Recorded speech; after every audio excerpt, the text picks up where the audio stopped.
Next നമ്മൾ അടുത്ത മൊഡ്യൂളിലെ അതായത് module 3 home by Warsan share ആണ് നോക്കാൻ പോകുന്നത്. ഹോം എന്ന് പറയുന്നത് അതായത് 2 ഹോം ഉണ്ട്, ഹോം ബൈ വോർസൺ ഷെയറും ഉണ്ട് നമുക്ക് ഈ മൊഡ്യൂളിൽ പഠിക്കാൻ. അതുപോലെ തന്നെ ഹോം ബൈ ജോർജ് സോണ്ടേഴ്സിൻ്റെ ഒരു ഹോമും കൂടി ഉണ്ട് പഠിക്കാൻ. അപ്പോൾ നമുക്ക് ഹോം ബൈ വോർസൺ ഷെയർ എന്നുള്ളത് ഒരു പോവമാണ്.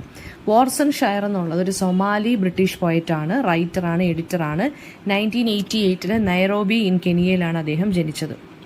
ലണ്ടനിലാണ് അദ്ദേഹം റേസ്ഡ് ആയത്, അതായത് വളർന്നതൊക്കെ ലണ്ടനിലാണ്. സൊമാലി പേരൻസ് ആയിരുന്നു. ഇപ്പോൾ സൊമാലിയയിലെ ഒരു പ്രത്യേകതയൊക്കെ അറിയാമല്ലോ നിങ്ങൾക്ക്, പട്ടിണിയും അങ്ങനത്തുള്ള കാര്യങ്ങളൊക്കെ അല്ലേ. അപ്പം ഷെയറിൻ്റെ വർക്ക് എന്ന് പറയുന്നത് ഇതുപോലത്തുള്ള കാര്യങ്ങളാണ്. റെഫ്യൂജീസിൻ്റെ ലൈഫിനെ കുറിച്ച്, ഡിസ്പ്ലേസ്മെൻറ്റിനെ കുറിച്ച്, ഐഡൻറ്റിറ്റി, ഇതൊക്കെയാണ് തീംസ് ആയിട്ട് വരുന്നത്. വളരെ പവർഫുൾ ആയിട്ടുള്ളൊരു പോയട്രിയാണ്. പേഴ്സണൽ മെമ്മറിയെക്കുറിച്ച്, അതായത് ഓരോ ആളുകളുടെ മനസ്സിലുള്ള ഈ റെഫ്യൂജി ക്യാമ്പിലൊക്കെ അകപ്പെട്ടു പോയ അഭയാർത്ഥികളൊക്കെ ഉണ്ടല്ലോ, അവരുടെയൊക്കെ ജീവിതത്തിലുണ്ടായ കാര്യങ്ങൾ, അതുപോലെ തന്നെ ആ ഒരു കമ്മ്യൂണിറ്റി ഫുള്ളുള്ള കാര്യങ്ങളൊക്കെയാണ് ഇദ്ദേഹം മൈഗ്രേഷനെ കുറിച്ചും ഒരു ബിലോങ്ങിങ്ങിനെ കുറിച്ചുള്ളൊരു സെർച്ചും ഒക്കെയാണ് അദ്ദേഹത്തിൻ്റെ വർക്ക്സിനകത്ത് നമുക്ക് കാണുന്നത്. ആൻഡ് 2013 ഷീയാണ്, അതായത് ഫീമെയിൽ റൈറ്ററാണ് കേട്ടോ. She became the first young poet laureate of London. Okay, contemporary പോയട്രിയിലെ ഒരു ഇൻഫ്ലുവൻഷ്യൽ വോയിസ് ആണ് ആരെന്ന് പറയുന്നത്, നമ്മുടെ വോർസൺ ഷെയർ എന്ന് പറയുന്നത്. And Warsan Shire home by Warsan Shire ഒരു പ്രൊഫൗണ്ട്, വളരെ ഡീപ്പായിട്ടുള്ളൊരു പോവമാണ്. റെഫ്യൂജീസിൻ്റെ ലൈഫിനെ കുറിച്ചും അവരുടെ മൈഗ്രൻസിൻ്റെ എക്സ്പീരിയൻസിനെ കുറിച്ചും, അവരെ വളരെ ഫോഴ്സ്ഡ് ആയിട്ട് അവരുടെ വീടുകളെല്ലാം അവർക്ക് ഫോഴ്സ്ഡായിട്ട് ഉപേക്ഷിക്കപ്പെട്ട് വയലൻസ് കൊണ്ടും വോർ കൊണ്ടും പേഴ്സിക്യൂഷൻ കൊണ്ടും അവരനുഭവിച്ച കാര്യങ്ങളൊക്കെയാണ് ഈ ഒരു പോയത്തിനകത്ത് പറയുന്നത്. അവരുടെ പെയിൻ, അവരുടെ ഡെസ്പിറേഷൻ, അവരുടെ ആ ഒരു റെസിസ്റ്റൻസ്, ഇതൊക്കെയാണ് ഇതിനകത്ത് ഡിസ്കസ് ചെയ്യുന്നത്. ഓക്കെ, അതായത് ഫോറിൻ ലാൻഡ്സിൽ അവർ ഓടി ഒളിക്കേണ്ടി വന്നു. അവരുടെ വീടുകളൊക്കെ അവർക്ക് മനഃപൂർവ്വം, അതായത് അവരെ ഫോഴ്സ്ഫുള്ളായിട്ട് ആളുകൾ പറഞ്ഞു വിടുകയും അവർക്ക് വീടുകളൊക്കെ അവർക്ക് നഷ്ടപ്പെടുകയും ചെയ്തു. അപ്പോൾ അതാണ് ഈ ഒരു ഇതിനകത്ത് പറയുന്നത്. അപ്പം ലീവിങ് ഹോം എന്ന് പറയുന്നത് അത് നമ്മുടെ ചോയ്സ് അല്ല, അത് സർവൈവലിന് വേണ്ടിയാണ് ഇവരെ പോലുള്ള ആളുകളൊക്കെ എന്ത് ചെയ്തത്, അവരുടെ വീടുകളെല്ലാം നഷ്ടപ്പെട്ട് അവർ ഫോറിൻ ലാൻഡ്സിൽ പോയി ജീവിച്ചത്. അപ്പോൾ അതൊരു വളരെ കമ്പാഷനേറ്റ് ആയിട്ട് എഴുതിയൊരു പോവമാണ് നമ്മുടെ ഹോം ബൈ വോർസൺ ഷെയർ എന്ന് പറയുന്നത്.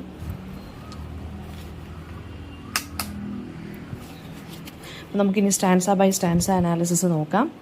അപ്പോൾ ഫസ്റ്റ് ആൻസറിക്കകത്ത് പറയുന്നതെന്ന് വെച്ചാൽ ഓപ്പണിംഗ് ലൈൻസ് സജസ്റ്റ് ചെയ്യുന്നത് no one willingly leave their homes, ആരും വില്ലിംഗ്ലി അവരുടെ വീടുകൾ വിട്ടു പോകുന്നില്ല. അതായത് എസ്പെഷ്യലി സൊമാലിയയിലെ കാര്യമാണ് പറയുന്നത്. ആൻഡ് അൺലെസ് എന്താണ്, ഹോം ബിക്കംസ് പെരിലസ്, അഥവാ വിട്ടു പോകണം എന്നുണ്ടെങ്കിൽ വീട് നമുക്കൊരു ഡേഞ്ചറസ് ആയിട്ടുള്ളൊരു പ്ലേസ് ആയി മാറുമ്പോഴാണ് ആളുകൾ വിട്ടു പോകുന്നത്, അല്ലേ. അപ്പോൾ വീടിനെ ഇവിടെ മൗത്ത് ഓഫ് ദി ഷാർക്ക് എന്നാണ് കമ്പയർ ചെയ്തിരിക്കുന്നത്. Unless it is A mouth of A shark, അല്ലാതെ അതായത് നമ്മൾ സത്യം പറഞ്ഞു കഴിഞ്ഞാൽ നമ്മുടെ ഓൺ കംഫർട്ട് സ്പേസ് ആണ് ഹോം എന്ന് പറയുന്നത്. സോ നമ്മൾ ആ വീട് വിട്ടു പോകണം എന്നുണ്ടെങ്കിൽ നമ്മൾ അത്രമാത്രം അനുഭവിച്ചിട്ടുണ്ടായിരിക്കണം, അത്രയും ഡേഞ്ചറസ് ആയിട്ടുള്ളൊരു സ്ഥലമായിരിക്കണം, അത്രയും റെസ്റ്റ്ലെസ് ആയിട്ടുള്ളൊരു സ്ഥലമായിരിക്കണം നമുക്ക് വീടെന്ന് പറയുന്നത്. അപ്പോൾ അവിടെ ആ വീടിനെ ഒരു മൗത്ത് ഓഫ് ദ ഷാർക്ക് എന്നാണ് കമ്പയർ ചെയ്തേക്കുന്നത്. നമ്മളൊരു ഷാർക്കിൻ്റെ മൗത്തിൽ അകപ്പെട്ട് കഴിഞ്ഞാൽ നമ്മൾ അങ്ങനെ തന്നെ നിന്ന് കൊടുക്കില്ല, നമ്മൾ ഓടി രക്ഷപ്പെടും. സോ അങ്ങനെ ഒരു സ്ഥലമാണെങ്കിൽ മാത്രം, ആ വീടും അങ്ങനെ ആയി തീർന്നാൽ മാത്രമേ നമ്മൾ ഓടി ഒളിക്കത്തുള്ളൂ, അവിടെ നിന്ന് വിട്ടു പോകത്തുള്ളൂ.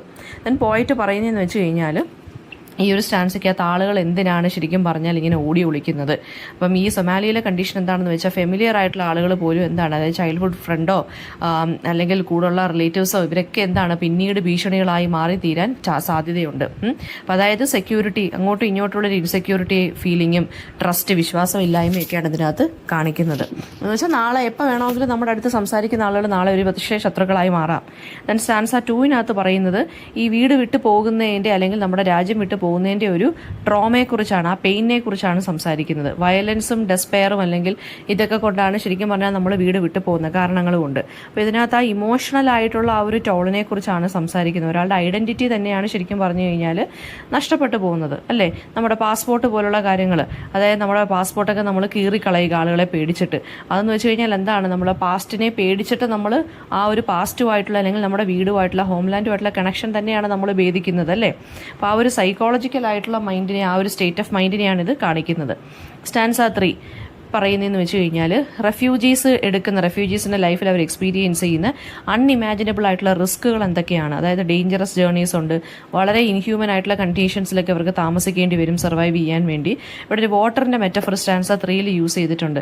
അതായത് മെറ്റഫർ ഓഫ് വാട്ടർ, അവരുടെ ലാൻഡിലേക്കാട്ടിലും സേഫ് ആയിട്ടുള്ള വാട്ടർ എന്ന് പറഞ്ഞൊരു ഇമേജ് അവിടെ കാണിക്കുന്നുണ്ട്. അതായത് റെഫ്യൂജീസ് അവരുടെ വീടുകളിലാണെന്നുണ്ടെങ്കിലും പേടിച്ചായിരിക്കും വെള്ളം പോലും കുടിക്കുന്നത്, അല്ലെങ്കിൽ ആളുകൾ തരുന്ന വെള്ളം പോലും വാങ്ങിച്ച് കുടിക്കുന്നത് വളരെ പേടിച്ചിട്ടായിരിക്കും. ചിലപ്പോൾ അതിനകത്ത് പോയിസൺ ഉണ്ടോ അതൊന്നും അറിഞ്ഞുകൂടാതെയാണ് കുടിക്കുന്നത്. അപ്പം വെള്ളത്തിനെ പോലും പേടിക്കേണ്ടി വരുന്നു ആർക്ക്? റെഫ്യൂജീസിന്. ആൻഡ് സ്റ്റാൻസ 4-നകത്ത് പറയുന്നതെന്ന് വെച്ച് കഴിഞ്ഞാൽ റെഫ്യൂജീസ് അനുഭവിക്കുന്ന ആ ഒരു ഹോസ്റ്റൈൽ ആയിട്ടുള്ള അൺഫ്രണ്ട്ലി ആയിട്ടുള്ള കണ്ടീഷൻ, വയലൻസ്, ഈ ഫോറിൻ ലാൻഡിൽ അവർ വന്ന് താമസിക്കുമ്പോൾ അവർ ഇന്ന രാജ്യക്കാരാണെന്ന് അറിയുമ്പോൾ ഉള്ള ഒരു കൈൻഡ് ഓഫ് അൺഫ്രണ്ട്ലി ആറ്റിറ്റ്യൂഡ്, പിന്നെ പ്രജുഡിസ്, അതൊക്കെയാണ് അവർ ഈ ഒരു സ്റ്റാൻസ 4-നകത്ത് പറയുന്നത്. അതായത് എന്തൊക്കെ ഹാർഡ്ഷിപ്സ് ഉണ്ടായിട്ട് രാജ്യം വിട്ടാലും എന്താണ് ഈ ജേർണി, റെഫ്യൂജീസിന്റെ ഈ ഒരു ഹാർഡ്ഷിപ്സ് എന്ന് പറയുന്നത് അതിങ്ങനെ കണ്ടിന്യൂ ചെയ്തുകൊണ്ടിരിക്കും. അതിനൊരു ഓൾട്ടർനേറ്റീവും ഇതുവരെ ആരും കണ്ടുപിടിച്ചിട്ടില്ല എന്നാണ് പറയുന്നത്. സ്റ്റാൻസ 5 കൺക്ലൂഷൻ എന്താണ്? ഈ ആളുകൾ ശരിക്കും പറഞ്ഞാൽ വീടുകളിൽ നിന്ന് രക്ഷപ്പെട്ട് ഓടേണ്ടി വരുന്നൊരു അവസ്ഥ, ആ ഒരു ഹൊറേഴ്സൊക്കെയാണ് അത് അവർ ഇതിനകത്ത് പറയുന്നത്. അതായത് ലീവിങ് എന്ന് പറയുന്നത് നെവർ എ ചോയ്സ് ആണ്. അതൊരിക്കലും ഒരാൾക്ക്, അതായത് നിനക്ക് വേണം എന്നുണ്ടെങ്കിൽ നിന്റെ വീട് വിടാം, അങ്ങനെ ഒരു ചോയ്സ് ഇല്ല. അവർക്ക് വീട് വിട്ടേ പറ്റൂ. അവർക്ക് സർവൈവ് ചെയ്യണം എന്നുണ്ടെങ്കിൽ എന്ത് ചെയ്യണം? ദേ ഷുഡ് ലീവ്, അല്ലെങ്കിൽ they are forced out of their homes എന്നാണ് പറയുന്നത്. സോ ഹോം എന്ന് പറയുന്നത് ഇവിടെ ഒരു പ്രെഡേറ്ററിനെ പോലെയാണ് ബോർസൺ ഷയർ പോർട്രേ ചെയ്തിരിക്കുന്നത്. അതായത് ആളുകളെ അവിടെ നിന്ന് ഫോഴ്സ് ചെയ്ത് ആളുകളെ അവിടെ നിന്ന് സേഫ്റ്റിയിലോട്ട് മാറ്റുന്നതാണ്. അതായത് വീടെന്ന് പറയുമ്പോൾ എന്താണ്, ഇവിടെ ഒരിക്കലും ഒരു സേഫ് ആയിട്ടുള്ള പ്ലേസ് അല്ല അക്കോർഡിംഗ് ടു ഹർ. ഈ ഒരു പോയത്തിനകത്ത് പറയുന്നത് ആ വീട്ടിൽ നിന്ന് മാറുന്നത് എന്തിനാണ്? ആളുകളെ വേറെ സേഫറായിട്ടുള്ള സ്ഥലങ്ങളിലോട്ട് മാറ്റാൻ വേണ്ടിയാണ്. ഓക്കെ, തീംസ് എന്ന് പറയുന്നത് ഇതിനകത്ത് വരുന്ന ഡിസ്പ്ലേസ്മെൻറ്റ് ആൻഡ് മൈഗ്രേഷൻ. അതായത് വേറെ സ്ഥലത്ത് നിന്ന് മാറി നമ്മൾ മറ്റൊരു സ്ഥലത്തോട്ട് പറിച്ച് നടപ്പെടുകയാണ്, അല്ലേ? നമ്മൾ ഫോറിൻ ലാൻഡിലോട്ട് പോവുകയാണ് രക്ഷപ്പെട്ടോടി. അതാണ് ഡിസ്പ്ലേസ്മെൻറ്റ് അല്ലെങ്കിൽ മൈഗ്രേഷൻ. സർവൈവൽ എന്ന് പറയുമ്പോൾ നമ്മൾ ഒരുപാട് സാക്രിഫൈസസ് ഒക്കെ ചെയ്തിട്ടാണ് റെഫ്യൂജീസ് സർവൈവ് ചെയ്യുന്നത്. അവരുടെ ഡിഗ്നിറ്റി ആണെങ്കിലും അവരുടെ പ്രൈഡ് ആണെന്നുണ്ടെങ്കിലും.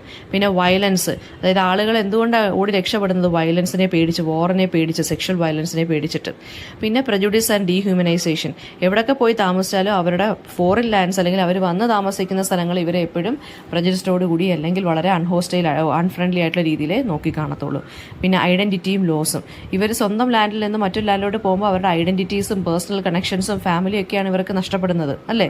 അപ്പോൾ അതാണ് ഇതിനകത്ത് വരുന്ന മറ്റൊരു തീം. പിന്നെ പോയറ്റ് എന്തുകൊണ്ടാണ് ഹോമിനെ മൗത്ത് ഓഫ് ദ ഷാർക്കുമായിട്ട് കമ്പയർ ചെയ്യുന്നത്? ഞാൻ പറഞ്ഞു, ഹോം എന്ന് പറയുന്ന ഒരു ലൈഫ് ത്രെറ്റനിങ് പ്ലേസ് ആയിട്ടാണ്, ഒരു ഡേഞ്ചറസ് ആയിട്ടുള്ളൊരു പ്ലേസ് ആയിട്ടാണ് കാണിച്ചേക്കുന്നത്. അപ്പം ഷാർക്കിനെ പോലെയാണ്, അതുകൊണ്ട് ഡേഞ്ചറസ്. ഷാർക്ക് എത്രമാത്രം ഡേഞ്ചറസ് ആണോ അല്ലെങ്കിൽ മേഴ്സിലെസ് ആണോ, ദയയില്ലാത്തയാകുന്നോ, അതുപോലെ തന്നെയാണ് വീടെന്നും പറയുന്നത്. അത്ര എക്സ്ട്രീം കണ്ടീഷൻസിലാണ് അവർ താമസിക്കുന്നത്. വീട് വിട്ട് ഓടണം എന്നുണ്ടെങ്കിൽ വീട് എന്തായി മാറണം? ഒരു ഡേഞ്ചറസ് പ്ലേസ് ആയിട്ട് മാറണം. പിന്നെ എങ്ങനെയാണ് റെഫ്യൂജി എക്സ്പീരിയൻസിനെ കാണിക്കുന്നത്? അവരുടെ ഡെസ്പിറേഷൻ, പെയിൻ ആൻഡ് റെസിസ്റ്റൻസിനെ കുറിച്ച് പറയുന്നു. അവരുടെ അൺഇമാജിനബിൾ സഫറിങ്ങിനെ കുറിച്ചും ഒക്കെയാണ് ഇതിനകത്ത് സംസാരിക്കുന്നത്. എന്താണ് മെസ്സേജ് എന്ന് വെച്ച് കഴിഞ്ഞാൽ, മൈഗ്രേഷൻ എന്ന് പറഞ്ഞിട്ട് it is not a choice അല്ല, പക്ഷേ it is for survival. Okay, പിന്നെ അതുകൊണ്ട് കമ്പാഷനേറ്റ് ആയിട്ട് നമ്മൾ അഭയാർത്ഥികളോട് പെരുമാറുക, അണ്ടർസ്റ്റാൻഡിങ് ആയിട്ട് നിൽക്കുക. ഇനി ഇമേജറി ഏതൊക്കെയാണ് ഇതിനകത്ത്? ഹോം എന്ന് പറയുന്നത് തന്നെ ഒരു ഇമേജറിയാണ്, അല്ലേ? ഷാർക്കിൻ്റെ ആ ഒരു ഇമേജ്, വയലൻസ്, സഫറിങ്, ഇതെല്ലാം എന്താണ്? ഇമേജസ് ആണ്. ഇതിനകത്ത് യൂസ് ചെയ്തിരിക്കുന്ന ഇമേജസ് ആണ്. ദെൻ അടുത്ത അതെന്ന് പറയുന്നത് ജോർജ് സോണ്ടേഴ്സിൻ്റെ ഹോം എന്നുള്ള വർക്കാണ് നമ്മൾ നോക്കുന്നത്. അതൊരു ഷോർട്ട് സ്റ്റോറിയാണ് നമുക്ക് പഠിക്കാനുള്ള. ജോർജ് സോണ്ടേഴ്സിൻ്റെ ഹോം എന്ന് പറയുന്നത്. ജോർജ് സോണ്ടേഴ്സ് എന്ന് പറഞ്ഞാൽ ഒരു വളരെ പ്രസിദ്ധമായിട്ടുള്ളൊരു അമേരിക്കൻ റൈറ്ററാണ്. ടെക്സസിലാണ് അദ്ദേഹം ജനിച്ചത്. വളരെ സറ്റയറും വിറ്റും ഹ്യൂമൻ ബിഹേവിയറിനെ കുറിച്ചുള്ള കാര്യങ്ങളൊക്കെയാണ് അദ്ദേഹത്തിൻ്റെ വർക്ക്സിനകത്ത് എഴുതുന്നത്. മാസ്റ്റർ ഓഫ് ഷോർട്ട് സ്റ്റോറിയാണ് ജോർജ് സോണ്ടേഴ്സ്. അപ്പം തീംസ് എന്ന് പറയുമ്പോൾ മൊറാലിറ്റിയെക്കുറിച്ച് പറയുന്നുണ്ട്, കൺസ്യൂമറിസം, വർക്കിംഗ് ക്ലാസ് പീപ്പിളിൻ്റെ ലൈഫിനെ കുറിച്ച്, അതൊക്കെയാണ് ക്യാപിറ്റലിസം, ഇതിനെക്കുറിച്ചൊക്കെയാണ് അദ്ദേഹം പറഞ്ഞു പോകുന്നത്. ആൻഡ് ഷോർട്ട് സ്റ്റോറി കളക്ഷൻസിനകത്ത് വരുന്നത് 10th of December, പാസ്റ്റോറേലിയ, ഇതൊക്കെയാണ് ഏറ്റവും ഇമ്പോർട്ടൻറ്റ്. മാൻ ബുക്കർ പ്രൈസ് ഇദ്ദേഹത്തിന് 2017 കിട്ടിയിട്ടുണ്ട്. ലിങ്കൺ ഇൻ ദ ബാർഡോ എന്നുള്ളതാണ് ആ നോവലിൻ്റെ പേര്.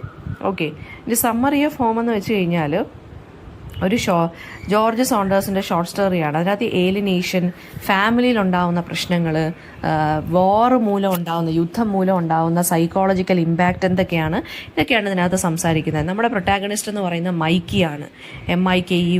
മൈക്കി ഒരു വാർ വെറ്ററാനാണ്, വാറിൽ പങ്കെടുത്തിട്ടുള്ളൊരു മനുഷ്യനാണ്. അങ്ങനെ അദ്ദേഹം വീട്ടിലോട്ട് തിരിച്ചു വരുവാണ്. ബിക്കോസ് അദ്ദേഹത്തിന് എന്താ പറയുക, ഡിസ്ചാർജ് ചെയ്തിരിക്കുകയാണ് ഡ്യൂട്ടീസിൽ നിന്ന്, റിട്ടയർ ആയി വരുമല്ല, അദ്ദേഹത്തിനെ ഫോഴ്സിബിളി പറഞ്ഞു വിട്ടേക്കുവാണ്. ആൻഡ് ആസ് ഹി റീകണക്ട്സ് വിത്ത് അയാളുടെ ഫാമിലി വളരെ ഡിസ്ഫങ്ഷണലാണ്, അയാളുടെ ഫാമിലിയുമായിട്ട് റീകണക്ട് ചെയ്യാൻ വേണ്ടിയാണ് വരുന്നത്. ഇൻക്ലൂഡിങ് എന്താണ്, അയാളുടെ അമ്മ സ്ട്രഗിൾ ചെയ്യുകയാണ്, പിന്നെ എക്സ് വൈഫ് ഉണ്ട് അല്ലേ, ആ എക്സ് വൈഫുമായിട്ടുള്ള റിലേഷൻഷിപ്പ്, ഇതൊക്കെയാണ് ഇതിനകത്ത് കാണാൻ സാധിക്കുന്നത്. സോ മൈക്കി എൻട്രി ചെയ്യുന്നത് കുറേ ഫ്രാക്ചേർഡ് റിലേഷൻഷിപ്സിലോട്ടാണ്. ആൻഡ് സൊസൈറ്റിയുമായിട്ട് വളരെ ഡിസ്കണക്റ്റഡ് ആണ്. കാരണം ഇയാൾ യുദ്ധത്തിൽ മാത്രം പങ്കെടുത്ത് ആ ഒരു ലൈഫായിട്ട് നിൽക്കുന്നുണ്ട്. ഇയാളുടെ അമ്മയെക്കുറിച്ച്, ഇയാളുടെ എക്സ് വൈഫിനെ കുറിച്ച്, ഇയാളുടെ ഫാമിലി ഭയങ്കര പ്രോബ്ലമാറ്റിക് ആണ്. സോ സൊസൈറ്റി ആയിട്ടുള്ള ഒരു ഡിസ്കണക്ഷൻ ഇതൊക്കെ ഇയാളെ എന്ത് ചെയ്യുന്നുണ്ട്, എഫക്റ്റ് ചെയ്യുന്നുണ്ട്. അപ്പോൾ സ്റ്റോറി എന്ന് പറയുന്നത് എന്താണ്, ഈ റിട്ടേണിങ് സോൾജിയേഴ്സിൻ്റെ ഒരു ചലഞ്ചസ് ആണ്. അവരെന്തൊക്കെ ചലഞ്ചസ് ഫേസ് ചെയ്യുന്നു, അവരെങ്ങനെയാണ് വേൾഡുമായിട്ട് ഡിസ്കണക്റ്റഡ് ആയിട്ട് തീർന്നതെന്നും അതെങ്ങനെ അവർ കണക്ട് ചെയ്യാൻ നോക്കുന്നു എന്നുള്ളതൊക്കെയാണ് ഇതിനകത്ത് പറയുന്നത്. പക്ഷെ അവർ കണക്ട് ചെയ്യാൻ നോക്കുമ്പോൾ വേൾഡ്, അതായത് അവർ ഫാമിലി ആണെങ്കിൽ അവർക്ക് ചുറ്റുമുള്ള ആളുകൾ വളരെ ഡിസ്കണക്റ്റഡ് ആയിട്ട് അല്ലെങ്കിൽ അൺഫെമിലിയർ ആയിട്ടും അൺവെൽക്കമിങ്ങുമായിട്ടും നിൽക്കുന്നു. ഇതിനകത്ത് വരുന്ന തീംസ് എന്താണെന്ന് വെച്ച് കഴിഞ്ഞാൽ ഏലിനേഷൻ വരുന്നുണ്ട്. മൈക്കി എന്താണ്, വോറിൽ നിന്ന് വരുവാണ്, ഫാമിലിയിൽ നിന്നും സൊസൈറ്റിയിൽ നിന്നും ഏലിനേറ്റഡ് ആയിട്ടാണ് യുദ്ധത്തിലൊക്കെ പോകുന്നത്. അപ്പം ഇമോഷണൽ ആണെങ്കിലും സൈക്കോളജിക്കലായിട്ടൊരു ഇമ്പാക്റ്റ് ഇയാളുടെ ഫാമിലിയും സൊസൈറ്റിയും തമ്മിൽ ഉണ്ട്. ഇനി effect of war, psychological impact of war സോൾജേഴ്സിന് മാത്രമല്ല അത് ഫാമിലീസിലും ഉണ്ട് അല്ലേ. മൈക്കി ആണെന്നുണ്ടെങ്കിൽ ഷെയിം, ഗിൽട്ട് ഇങ്ങനെയുള്ള കാര്യങ്ങളും ഇയാളെ പറഞ്ഞു വിട്ടതാണല്ലോ. അപ്പോൾ ആ ഒരു ഷെയിമൊക്കെ ആയിട്ടാണ് ഇയാൾ തിരിച്ച് നാട്ടിലോട്ട് വരുന്നത്. അപ്പോൾ ഇയാൾ ഫേസ് ചെയ്യുന്നത് എന്താണ്, നാട്ടിലുള്ള പ്രശ്നങ്ങളാണ്. പിന്നെ ഫാമിലിയുടെ ഡിസ്ഫങ്ഷൻ നമുക്ക് കാണാൻ സാധിക്കും. ടെൻഷൻ, പോവർട്ടി, പിന്നെ ഫാമിലിക്കകത്തുള്ള പ്രശ്നങ്ങൾ, റിലേഷൻഷിപ്സിലുണ്ടാകുന്ന പ്രശ്നങ്ങൾ, അതൊക്കെ. പിന്നെ ഷെയിം ആൻഡ് റിഡംഷൻ ഉണ്ട്. പിന്നെ ക്ലാസ്സും എക്കണോമിക് സ്ട്രഗിളും, അതായത് എക്കണോമിക്കലായിട്ടുള്ള പ്രശ്നങ്ങളെക്കുറിച്ചും സൊസൈറ്റിയിലുള്ള ഇനിക്വാളിറ്റിയെക്കുറിച്ചൊക്കെ ഇത് സംസാരിക്കുന്നുണ്ട്. ഇനി ഡീറ്റെയിൽഡ് അനാലിസിസ് നോക്കാം നമുക്ക്. ഓപ്പണിംഗ് സീൻ ഇങ്ങനെയാണ്. സ്റ്റോറി ബിഗിൻ ചെയ്യുന്ന മൈക്കി ഫാമിലി ഹോമിലോട്ട് പോവുകയാണ്, returning as A soldier. And his arrival എന്ന് പറയുന്ന ഒരു കൈൻഡ് ഓഫ്, അതായത് ഇയാൾ തിരിച്ചു വരുന്നു പറയുമ്പോൾ സന്തോഷമൊന്നുമല്ല, ഒരു കൈൻഡ് ഓഫ് കൺഫ്യൂഷനും ഒരു അൺഈസ്നെസ്സും ഒക്കെയാണ് ഇതിനകത്ത് ഫാമിലിയിൽ കാണുന്നത്. അപ്പോൾ ഫിസിക്കൽ ഡിസ്ക്രിപ്ഷൻ, ഹോമിൻ്റെ ഫിസിക്കൽ ഡിസ്ക്രിപ്ഷനൊക്കെ ഉണ്ട്, സറൗണ്ടിങ്സിനെ കുറിച്ച് പറയുന്നുണ്ട്. അപ്പോൾ അതിനകത്തെല്ലാം വ്യക്തമാവുന്നത് ഇയാളുടെ ഫാമിലി എന്ന് പറയുന്നത് എക്കണോമിക്കലി ആണെങ്കിലും ഇമോഷണലി ആണെങ്കിലും വളരെ ഡീക്കേയിങ് ആയിട്ട് കാണിച്ചേക്കുവാണ്. ദെൻ മൈക്കിയുടെ റിലേഷൻഷിപ്പ് മദറുമായിട്ടും സിസ്റ്ററുമായിട്ടും എക്സ് വൈഫുമായിട്ടുള്ള അത് ആ ടെൻഷനെയാണ് കാണിക്കുന്നത്. അമ്മയെന്ന് പറയുന്നത് വളരെ ഇമോഷണലി ഡ്രെയിൻഡ് ആയിട്ടും ഓവർ ബേർഡൻഡ് ആയിട്ട് നിൽക്കുവാണ്. സിസ്റ്റർ എന്ന് പറയുന്നത് വെറുപ്പാണ് സിസ്റ്ററിന്. പിന്നെ എക്സ് വൈഫുമായിട്ടുള്ള റിലേഷൻഷിപ്പ് എന്ന് പറയുന്നത് ഭയങ്കര എന്താ പറയുക, ഒരു വല്ലാത്തൊരു കൈൻഡ് ഓഫ് റിലേഷൻഷിപ്പാണ്. അപ്പം ആ ഡാമേജ്, ഇയാൾക്ക് ആ ഡാമേജ് ഒന്ന് റിപ്പയർ ചെയ്യാനൊന്നും പറ്റുന്നില്ല, ആ ഒരു റിലേഷൻഷിപ്പിനെ വീണ്ടും കണക്ട് ചെയ്യാനൊന്നും ഇയാൾക്ക് പറ്റുന്നില്ല. പിന്നെ ഫ്ലാഷ് ബാക്കും ട്രോമയുണ്ട്. നറേറ്റീവ് ഫ്രീക്വൻലി എന്താണ്, മൈക്കിയുടെ മെമ്മറീസ് ഓഫ് വോറിലോട്ട് പോകുന്നുണ്ട്. അയാളുടെ എക്സ്പീരിയൻസസ്, അയാൾ ഫേസ് ചെയ്ത ഓരോ കാര്യങ്ങൾ, ഈ ഫ്ലാഷ് ബാക്സിലൂടെയാണ് ഇയാളുടെ മൈൻഡിനെ കുറിച്ച് നമ്മൾ അറിയുന്നത്. അപ്പോൾ റീഡേഴ്സിന് മനസ്സിലാക്കാൻ സാധിക്കും ഇയാളുടെ ഇന്നർ ടെൻഷൻ എന്തൊക്കെയാണെന്നുള്ളത്. അപ്പോൾ ക്ലൈമാക്സ് എന്ന് പറയുന്ന സ്റ്റോറി ഒരു ഇമോഷണലി ചാർജ്ഡ് ആയിട്ടുള്ള നിൽക്കുവാണ്. മൈക്കി എന്താണ്, ഇയാളുടെ പ്രസൻസും ഇയാളുടെ റിലവൻസ് എങ്ങനെയെങ്കിലും ഇയാൾക്ക് തിരിച്ച് കണക്ട് ചെയ്യണം സൊസൈറ്റിയായിട്ട്, ഇയാളുടെ ഫാമിലി ആയിട്ടും എന്നുള്ള രീതിയിൽ ഇയാളിങ്ങനെ എഫേർട്ടൊക്കെ ഇങ്ങനെ എടുത്തിരിക്കുവാണ്. പക്ഷേ എഫേർട്ട് എന്താണ്, ഇയാൾക്ക് ഇന്നേബിൾ ആയിട്ട് തോന്നുവാണ്. കാരണം ഇയാൾക്ക് പറ്റുന്നില്ല അങ്ങോട്ട് റീകണക്ട് ചെയ്യാൻ ഇയാളുടെ ഓൾഡ് ലൈഫുമായിട്ട്. അപ്പം എൻഡിങ് എന്ന് പറയുന്നത് ഓപ്പൺ എൻഡഡ് ആണ്, അതായത് ഇയാളുടെ സ്ട്രഗിൾസ് ഇങ്ങനെ ഓൺ ഗോയിങ് ആയിട്ട് ഇരിക്കുകയാണ്. അപ്പം മൈക്കിയുടെ ജേർണി ഇങ്ങനെ എന്താ പറയുക, അങ്ങനെ തന്നെ കിടക്കുവാണ്, സോൾവ് ആകുന്നില്ല. അപ്പോൾ അയാളുടെ എക്സ്പീരിയൻസും അയാളുടെ ചലഞ്ചസ് എന്ന് പറയുന്നത് അങ്ങനെ തന്നെ കോംപ്ലക്സ് ആയിട്ട് കിടക്കുകയാണ്. ഇപ്പോൾ ക്യാരക്ടർ സ്കെച്ച് നോക്കുകയാണെന്നുണ്ടെങ്കിൽ മൈക്കി പ്രൊട്ടാഗണിസ്റ്റ് ആണ്, വാർ വെറ്ററൻ ആണ്, അയാൾക്ക് ഷെയിമും വളരെ ലോൺലിനെസ്സും ഉള്ളൊരു മനുഷ്യനാണ്. പിന്നെന്താണ്, ഫെയിലിയറും റിജക്ഷനൊക്കെ ഒരുപാട് ഫേസ് ചെയ്തിട്ടുണ്ട്. ആൻഡ് പിന്നെന്താ, വളരെ വൾണറബിൾ ആയിട്ടുള്ളൊരു മനുഷ്യനാണ്. മൈക്കിയുടെ അമ്മയെന്ന് പറയുന്ന വളരെ വളരെ ഓവർവെമിങ് ആയിട്ടുള്ളൊരു ഫിഗറാണ്. ഫാമിലിയോ എങ്ങനെയെങ്കിലും ഒത്തൊരുമിച്ച് കൊണ്ടുപോകാൻ വേണ്ടി നോക്കുന്നതാണ്. അപ്പം മൈക്കി ആയിട്ടുള്ള ഇൻട്രാക്ഷനിലൊക്കെ ഇവർക്ക് മനസ്സിലാക്കാൻ സാധിക്കും ഇവർ വളരെ ഫ്രസ്ട്രേറ്റഡും ടയേർഡുമാണ്. പക്ഷേ എന്നാലും മോനോട് സ്നേഹവും കൺസേണൊക്കെ ഉണ്ട്. മൈക്കിയുടെ സിസ്റ്റർ എന്ന് പറയുന്നത് എന്താണ്, ഭയങ്കര റിസൻഫുൾ ആയിട്ടുള്ള ക്യാരക്ടറാണ്, ഭയങ്കര ഷാർപ്പായിട്ടാണ് സംസാരിക്കുന്നത്. കാരണം ഇവളുടെ ഫാമിലി സിറ്റുവേഷൻ ഇവളെ എന്താണ് ഷാർപ്പാക്കി മാറ്റിയതാണ്. ഭയങ്കര ഒരു മൊരട് സ്വഭാവം എന്ന് പറയത്തില്ല അങ്ങനെ. പിന്നെ മൈക്കിയുടെ എക്സ് വൈഫാണ് അടുത്തത്. മൈക്കിയുടെ എക്സ് വൈഫ് എന്ന് പറഞ്ഞാൽ ഇയാളുടെ ലൈഫിനെയും സ്റ്റെബിലിറ്റിയൊക്കെയാണ് കാണിക്കുന്നത്. അതായത് ഇയാൾക്ക് സോൾജിയർ ആവാൻ പോയപ്പോൾ, അല്ലെങ്കിൽ ഇയാൾ യുദ്ധത്തിന് പങ്കെടുക്കാൻ പോയപ്പോൾ ഇയാൾക്ക് നഷ്ടപ്പെട്ട ആ ഒരു ലൈഫിനെയാണ് ഈ മൈക്കിയുടെ വൈഫ് കാണിക്കുന്നത്. ഓക്കെ, അവരുടെ റിലേഷൻഷിപ്പ് എന്ന് പറയുന്നത് ഒരു ട്രസ്റ്റും ഇല്ല, ഇൻറ്റിമസിയും ഇല്ല. ദെൻ എന്താണ്, അപ്പോൾ വാട്ട് ഡസ് മൈക്കീസ് ഡിസോണറബിൾ ഡിസ്ചാർജ് സിംബലൈസ്, അതായത് അയാൾക്ക് ശരിക്കും പറഞ്ഞു കഴിഞ്ഞാൽ സോൾജിയേഴ്സ് തിരികെ വരുമ്പം ഭയങ്കര അഭിമാനത്തോടു കൂടിയും ഓണറോട് കൂടിയും വളരെ പ്രൈഡോട് കൂടിയാണ് വരുന്നത് അല്ലേ. പക്ഷേ ഇയാളെന്ന് പറയുമ്പോൾ വളരെ എന്താ പറയുക, ഭയങ്കര ഓണറൊന്നും ഇല്ലാതെ ഗിൽറ്റി ആയിട്ടും പിന്നെന്താ പറയുക ഇങ്ങനെ ഫെയിൽഡ് ആയിട്ടാണ് ഇയാൾ തിരിച്ചു വരുന്നത്. പിന്നെ effect of family on war ആണ് നമുക്ക് ഇതിനകത്ത് കാണാൻ സാധിക്കുന്നത്. എക്കണോമിക് ഹാർഡ്ഷിപ്പിനെ കുറിച്ച് പറയുന്നുണ്ട്, പേഴ്സണൽ സ്ട്രഗിളിനെ കുറിച്ച് പറയുന്നുണ്ട്, മൈക്കിയുടെ ഫാമിലി എങ്ങനെയാണ്. പിന്നെ ഫ്ലാഷ് ബാക്സുകൾ യൂസ് ചെയ്യുന്നുണ്ട് ഇയാളുടെ മൈൻഡിന്, ഇയാൾ വോറിൻ്റെ സമയത്തുള്ള ഇയാളുടെ മൈൻഡ് എങ്ങനെയാണെന്ന് കാണിക്കാനും. പിന്നെ significance of the stories title, ഇയാൾ ശരിക്കും പറഞ്ഞു കഴിഞ്ഞാൽ വീട്ടിലോട്ട് തിരികെ വരുവാണ്, പക്ഷെ അത് അയാൾക്കൊരു വീടായി മാറുന്നില്ല. മൈക്കിയുടെ എക്സ്പെക്റ്റേഷൻസും റിയാലിറ്റി അങ്ങോട്ട് മീറ്റ് ആവുന്നില്ല എന്നാണ് നമുക്കിതിനകത്തുനിന്ന് മനസ്സിലാക്കാൻ സാധിക്കുന്നത്. പിന്നെ കുറച്ചും കൂടി സ്റ്റോറി ഡീറ്റെയിൽഡ് ആയിട്ട് ആവുകയാണെന്നുണ്ടെങ്കിൽ ഇയാളുടെ ലൈഫിനെ കുറിച്ചുള്ള ട്രോമയുണ്ട്. പിന്നെ ഇയാൾക്ക് സൊസൈറ്റിയുമായിട്ടും ഫാമിലിയുമായിട്ടും കണക്ട് ചെയ്യാൻ പറ്റാത്ത കാര്യം വരുന്നുണ്ട്. ഇയാളുടെ അമ്മയുടെ വീട്ടിലോട്ടാണ് ഇയാൾ റിട്ടേൺ ചെയ്യുന്നത്. ഇയാളുടെ അമ്മ മാ എന്നാണ് പറയുന്നത്. ഓക്കെ, അയാൾ അങ്ങനെ റിമെമ്പർ ചെയ്തേക്കുന്നത്. ആൻഡ് ഇയാൾ വന്നിട്ട് ഡൗൺ സ്റ്റേഴ്സിൽ വന്നിട്ട് അമ്മയുടെ അടുത്ത് ചോദിക്കുവാണ് ഞാൻ ആരാണെന്ന് മനസ്സിലായോന്ന്. അപ്പം മാ എക്സ്പ്ലെയിൻ ചെയ്യുന്നുണ്ട്, അതായത് ഞാൻ എൻ്റെ മകനാണെന്നും മൈക്കിയാണെന്നും അയാൾ തിരിച്ചു വരുന്നുണ്ടെന്ന്, അയാൾ നിങ്ങൾ തിരിച്ചു വന്നതാണെന്നൊക്കെ ഇവർ റെക്കഗ്നൈസ് ചെയ്യുന്നുണ്ട്. ആൻഡ് മാ ടെൽസ് മൈക്കി ദാറ്റ് ഒരു മനുഷ്യനാണ് ശരിക്കും പറഞ്ഞാൽ ഹാരിസ് എന്ന് പറഞ്ഞ ഒരാളാണ് ഇതാരാണ് വന്നത്, ഇതാരാണെന്നൊക്കെ ചോദിക്കുന്നത് കേട്ടോ. അപ്പോൾ ഹാരിസിൻ്റെ അടുത്താണ് അമ്മ പറയുന്നത് മൈക്കിയാണിത് എന്നൊക്കെ ചോദിക്കുന്നു. അപ്പോൾ ഹാരിസ് മൈക്കിയുടെ അടുത്ത് ചോദിക്കുന്നുണ്ട് എന്ത് വേസ്റ്റ് ആയിട്ടുള്ള കാര്യങ്ങളാണ് നിങ്ങൾ ശരിക്കും പറഞ്ഞ യുദ്ധത്തിൽ കണ്ടിട്ടുള്ളത്. അപ്പോൾ മൈക്കി അതുപോലെ തന്നെ ഇയാളുടെ ഫാദറിനെ കുറിച്ചും സ്റ്റെപ്പ് ഫാദർ ആയിട്ടുള്ള ആൽബർട്ടോയെ കുറിച്ചും ഒക്കെ തിരക്കുന്നുണ്ട്. ആൻഡ് മാ പറയുന്നുണ്ട് അവരെല്ലാം മൂവ് ഔട്ട് ചെയ്തു എന്ന് ഇങ്ങനെ പറയുന്നു. ആൻഡ് ഹാരിസ് പറയുന്നുണ്ട് എന്താണ് പിന്നെ അമ്മയെ ഡേറ്റ് ചെയ്യാൻ വേണ്ടി ഞാൻ ഇങ്ങനെ നോക്കിക്കൊണ്ടിരിക്കുവാണെന്നും. ആൻഡ് ഹാരിസിന് മനസ്സിലാവുന്നില്ല വൈ ആൽബർട്ടോ ലെഫ്റ്റ് വെൻ മാ ഗോട്ട് സിക്ക്. അതായത് ആൽബർട്ടോ സ്റ്റെപ്പ് ഫാദർ ആയിട്ടുള്ള ആൽബർട്ടോ എന്തിനാണ് ഈ അമ്മയെ കളഞ്ഞിട്ട് പോയതെന്ന് ഹാരിസിന് മനസ്സിലാവുന്നത്. ഹാരിസ് ആരോട് പറയുവാണ്, മൈക്കിയുടെ അടുത്ത് പറയുവാണ്. ആൻഡ് അത് മൈക്കിക്ക് വളരെ ഷോക്കിംഗ് ആയിട്ട് തോന്നി. ആൻഡ് അതുപോലെ തന്നെ അമ്മയ്ക്ക് എന്തോ ലംബ്, അതായത് ഒരു മുഴയുണ്ടെന്നും മൈക്കിക്ക് മനസ്സിലായി. ആൻഡ് അതാണ് വയ്യാതെ കിടന്നത്. ആൻഡ് മൈക്കി അയാളുടെ ഓൾഡ് റൂമിലോട്ട് പോകുന്നുണ്ട്. And also tries to talk to his mum, അവരുടെ ഇൻലെസിനെ കുറിച്ച് സംസാരിക്കുന്നുണ്ട്.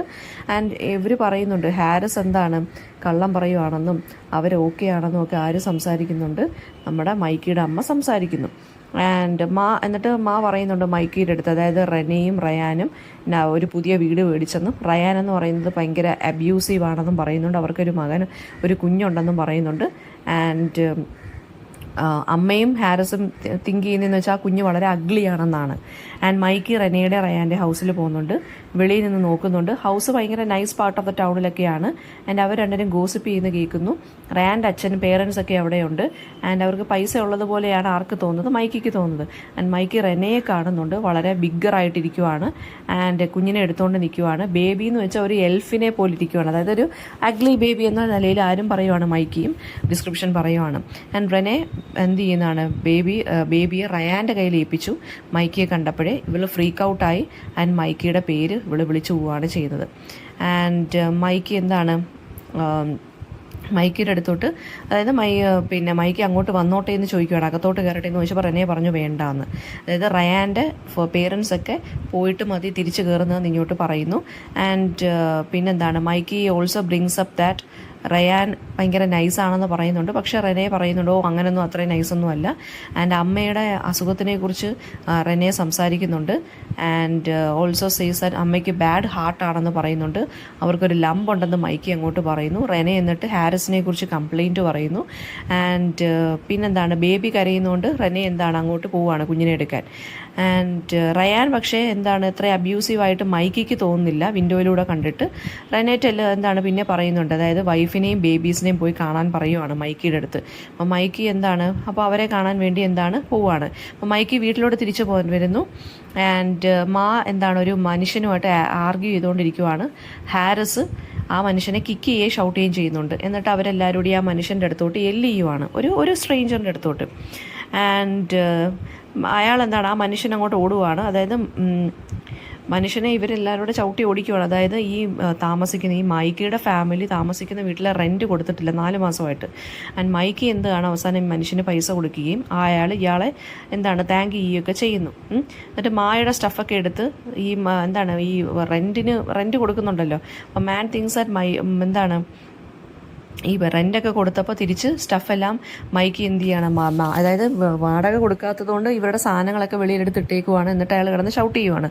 അപ്പോൾ ഇവർ രണ്ടുകൂടെ മറ്റേ അറ്റാക്ക് ചെയ്തുകൊണ്ടിരുന്നതാണ്. അപ്പോൾ മൈക്ക് എന്ത് ചെയ്യുകയാണ്, പിന്നീട് പൈസ കൊടുത്തിട്ട് ഈ സ്റ്റഫെല്ലാം, അമ്മയുടെ സ്റ്റഫെല്ലാം എടുത്ത് അകത്തോട്ട് കൊണ്ടുവയ്ക്കുവാണ്. എന്നിട്ട് കുറച്ച് കഴിഞ്ഞപ്പോൾ ഷെരിഫ് വരുന്നുണ്ട് രാത്രിയിൽ. പിന്നെ അമ്മയുടെ ആ ബിലോങ്ങിങ്സ് എല്ലാം ഹൗസിൽ നിന്ന് മാറ്റുകയാണ്.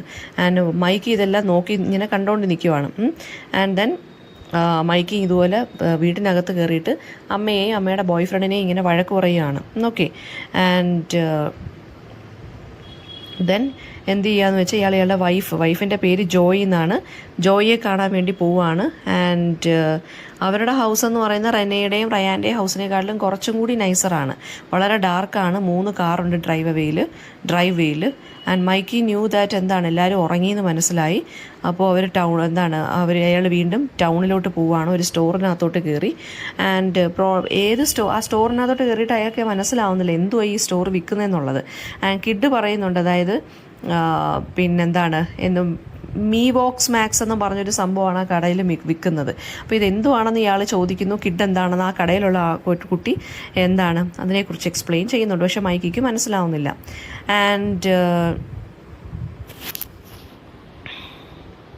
അപ്പോൾ ഈ കടയിൽ നിൽക്കുന്ന ആ കടയിൽ നിൽക്കുന്ന ആളെ അവർ എന്താണ് കിഡ്സ് എന്നാണ് ഇയാൾ വിളിക്കുന്നത് മൈക്കി. അപ്പോൾ മൈക്കി ഇങ്ങനെ പറയുവാണ്, ഞാൻ ഇതിലെ വോറിൽ പോയിട്ടുള്ള ആളാണ്. അപ്പോൾ ആ കടയിൽ നിൽക്കുന്ന പയ്യൻ ചോദിക്കുന്നുണ്ട് എവിടെ ആയിരുന്നു എന്ന്. അപ്പോൾ മൈക്കി പറയുന്നുണ്ട് അറ്റ് ദ വോർ എന്ന്. ആൻഡ് ഭയങ്കര ഇൻസൾട്ടിങ് ആയിട്ടൊക്കെ ആ കുട്ടി ഇയാളെക്കുറിച്ച് സംസാരിക്കുന്നത് കേട്ടു. ആൻഡ് ദെൻ പിന്നീട് ഇയാളുടെ സർവീസിനെയൊക്കെ അവർ താങ്ക് ചെയ്യുന്നു. ആൻഡ് ഒരുപാട് ക്വസ്റ്റ്യൻസ് ഒക്കെ ചോദിക്കുന്നു വോറുമായിട്ട്. ആൻഡ് ഇയാൾ വോറിന് എഗെയിൻസ്റ്റ് ആയിരുന്നോ അതോ സപ്പോർട്ടായിരുന്നോ എന്നൊക്കെ ചോദിക്കുന്നുണ്ട്. സോ മൈക്ക് പറയുന്നുണ്ട്, അത് അങ്ങനെ ഒരു ഡീലൊന്നും എനിക്കില്ലായിരുന്നു, ഞാൻ എന്ത് ചെയ്തു, ഫൈറ്റ് ചെയ്തു, അത്രയേ ഉള്ളൂ. അങ്ങനെ കോൺവെർസേഷൻ ഇങ്ങനെ എൻഡ് ചെയ്തു. പിന്നെന്താണ് ഇയാൾ വളരെ ഹാപ്പി ആയിട്ടൊക്കെ ഇയാൾ പോയി. ആൻഡ് ദെൻ ജാനിസിൻ്റെ ഹൗസിൽ പോയി ഇയാൾ നോക്ക് ചെയ്തു. പിന്നെന്താണ് മൈക്ക് അകത്തോട്ട് അവർ കടത്തി വിട്ടില്ല. ആൻഡ് ഇവാൻ എന്ന് പറഞ്ഞൊരു ക്യാരക്ടറിനെ അവിടെ വെച്ച് ഇയാൾ കണ്ടു. ആൻഡ് മൈക്കി ആസ്ക് എന്താണ് നാളെ വന്നോട്ടെ എന്ന് ചോദിച്ചു.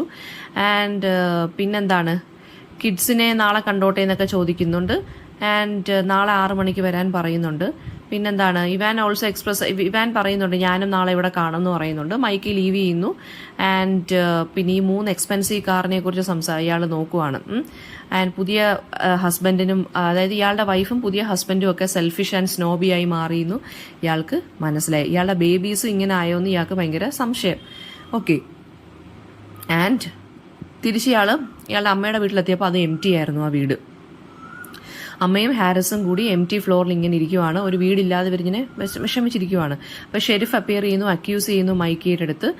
ആൻഡ് പിന്നെന്താണ് മൈക്കി അക്യൂസ് ചെയ്യുവാണ് പോലീസുകാർ, ഷെരിഫ് വന്നിട്ട്. ആൻഡ് മൈക്കിയുടെ അമ്മ ഷെരിഫിൻ്റെ അടുത്ത് പറയുന്നുണ്ട് ഇയാളിപ്പോൾ വോറിൽ നിന്ന് വന്നതേ ഉള്ളെന്നും. അപ്പോൾ ഷെരിഫ് എന്താണ് ഇയാളെ സർവീസിന് വേണ്ടി താങ്ക് ചെയ്യുന്നു. ആൻഡ് പിന്നെ ഇവരെല്ലാവരും കൂടെ ഇങ്ങനെ ഡിസ്കസ് ചെയ്യാണ്, മൈക്കി തിരിച്ച് പോയതുപോലല്ല, തിരിച്ച് വന്നപ്പം ഭയങ്കര ഒരു വല്ലാത്തൊരു സ്ട്രെയിഞ്ച് ആയിട്ട് ബിഹേവ് ചെയ്യുന്നു എന്നും. പിന്നെ ഫാമിലി ഇപ്പം നിങ്ങൾ എങ്ങോട്ട് പോയി മാറി താമസിക്കുന്നു എന്നൊക്കെ ഷെരിഫ് സംസാരിക്കുന്നുണ്ട്. ആൻഡ് മൈക്കിയുടെ അടുത്ത് ഇയാൾ ഒരു അഡ്വൈസ് ഒക്കെ ചോദിക്കുന്നുണ്ട്. അപ്പം ഇയാൾ പറയുന്ന റെനയുടെ വീട്ടിൽ പോയി താമസിക്കുമെന്ന് പറയുന്നുണ്ട്. പിന്നെ ഓൾസോ ഒരു ഷെൽട്ടറിൽ എവിടെയെങ്കിലും പോയി താമസിക്കുമെന്ന് മായുടെ അടുത്ത് ഷെരിഫും പറയുന്നുണ്ട്. ഓക്കെ. ആൻഡ് മാ എക്സ്പ്രസ് ചെയ്യുന്നതെന്ന് വെച്ചാൽ ഞാൻ ചർച്ചിന് വേണ്ടി വർക്ക് ചെയ്യുവാണ് ആൻഡ് സൺ ഹീറോ ആണെന്ന് പറയുന്നുണ്ട്. ആൻഡ് ഷെറിഫ് എന്താണ് സ്വിച്ചൊക്കെ ഓഫ് ചെയ്തിട്ട് അയാൾ പോവുകയാണ്. അപ്പോൾ മൈക്കിയും മായും ഹാരിസും കൂടെ എന്താണ് ഒരു മാട്രസ് എടുത്തിട്ട് അതിൻ്റെ അകത്താണ് അവരെല്ലാം പുറത്താണ് കിടന്നുറങ്ങുന്നത്. ആൻഡ് ഷെരിഫ് മോർണിംഗിൽ വീണ്ടും റിട്ടേൺ ചെയ്യുന്നു, വീട് ലോക്ക് ചെയ്തിട്ട് ഇറങ്ങാൻ പറയുന്നു. ആൻഡ് വീണ്ടും അമ്മ പറയുവാണ് എൻ്റെ മോനൊരു വോർ വെറ്ററൻ ആണെന്ന് ഷെരിഫ് റിമൈൻഡ് ചെയ്യുന്നുണ്ട്. അതായത് ഞാൻ ഓൾറെഡി താങ്ക് ചെയ്തു അയാളുടെ സർവീസിന് വേണ്ടി. എന്നിട്ട് അവരെല്ലാം കൂടി റെനയുടെ വീട്ടിലോട്ട് പോകുന്നു. റെനെ സമ്മതിക്കുന്നില്ല. മൈക്കയും ഹാരിസിനെയും ഈ റയാൻ്റെ പേരൻസിന് മുമ്പിൽ ഡിനൈ ചെയ്യുവാണ്. റയാൻ്റെ പേരൻസ് എന്താണ് അമ്മയെ ട്രാഷ് എന്നൊക്കെ വിളിക്കുന്നുണ്ട്. ആൻഡ് റെനെ എന്താണ് പിന്നെയും പറയുന്നുണ്ട്, അതായത് ഹോട്ടലിലോട്ട് പോകും, ഞങ്ങൾ വേണമെങ്കിൽ പൈസ തരാമെന്ന് പറയുന്നു. ആൻഡ് റയാൻ ഇതുപോലെ മൈക്കിയെ ബേബിയെ ഒന്നും എടുക്കാൻ സമ്മതിക്കുന്നില്ല. റയാൻ്റെ പേരൻസ് ഇതുപോലെ വോറിനെ കുറിച്ച് മൈക്ക് എടുത്ത് സംസാരിക്കുന്നു. മൈക്കി അപ്സെറ്റ് ആവുന്നു. പിന്നെന്താണ് then Mikey goes back to the store. പിന്നെ ആ പഴയ ഷോപ്പിൽ വീണ്ടും പോകുന്നു. അപ്പോൾ പുതിയ കിഡ്സാണ് അവിടെ ഉണ്ടായിരുന്നത്. അവരെല്ലാം ആർമിയിൽ നിന്ന് ഇപ്പം അങ്ങോട്ട് ഇറങ്ങിയതേ ഉള്ളൂ. സോ അവരുടെ സർവീസിനെ കുറിച്ചൊക്കെ അവർ സംസാരിക്കുന്നു. ഈ കിഡ്സ് എന്ന് വെച്ചാൽ ഇവിടെ ഉദ്ദേശിക്കുന്ന മൈക്കിയുടെ പ്രായത്തിലുള്ള ആളുകളെയൊക്കെ കിഡ്സ് എന്നാണ് കേട്ടോ പറയുന്നത്. മൈക്കി വീണ്ടും കടയിൽ നിന്ന് ഇറങ്ങുവാണ്. ആൻഡ് ഇയാൾക്ക് സത്യം പറഞ്ഞു കഴിഞ്ഞാൽ മൈക്കിക്ക് തന്നെ അറിയുന്നില്ല ടെറിബിൾ ആണോ നോർമൽ ആണോ ഇയാളുടെ ക്യാരക്ടർ ഇപ്പോഴെന്ന്. ആൻഡ് റെനെ അയാൾ വിളിക്കുകയാണ്. റെനെ ചോദിക്കുവാണ് എവിടെ പോവാണെന്ന്. ഇയാൾ വീട്ടിൽ പോവാണെന്ന് പറഞ്ഞ് ഹാങ്ങപ്പ് ചെയ്യുന്നു. ആൻഡ് ജാനിസിന്റെ വീട്ടിൽ ഇപ്പോൾ 5 കാർസ് ഉണ്ട്. എല്ലാവരും പോർച്ചിൽ നിൽക്കുവാണ്. അമ്മയും ഹാരിസും റയാനും റെനയും റയാന്റെ പേരൻസും എല്ലാം. ആൻഡ് മൈക്കിക്ക് ഇത് ഭയങ്കര ഹിലേറിയസ് ആയിട്ട് തോന്നുവാണ്, ഭയങ്കര ഫണ്ണി ആയിട്ട് തോന്നുവാണ്. ആൻഡ് ഹി സീസ് പിന്നെ ഇയാളുടെ അമ്മയെ നോക്കുമ്പോൾ ഇയാളുടെ അമ്മ വളരെ വീക്ക് ആൻഡ് അതായത് ഭയങ്കര സ്ട്രഗിൾ ചെയ്ത് നിൽക്കുന്നതാണൊക്കെ തോന്നുന്നു ഫിസിക്കലി. ആൻഡ് റയാൻ അമ്മയെ ഹെൽപ്പ് ചെയ്യുന്നു. പിന്നെന്താണ്, അപ്പം ഇങ്ങനെ കണ്ടിട്ടാണ് ഇയാളുടെ ഫാമിലിയെ പതുക്കെ അപ്രോച്ച് ചെയ്യുന്നു. അങ്ങനെയാണ് ഈ ഒരു സ്റ്റോറി എൻഡ് ചെയ്യുന്നത്.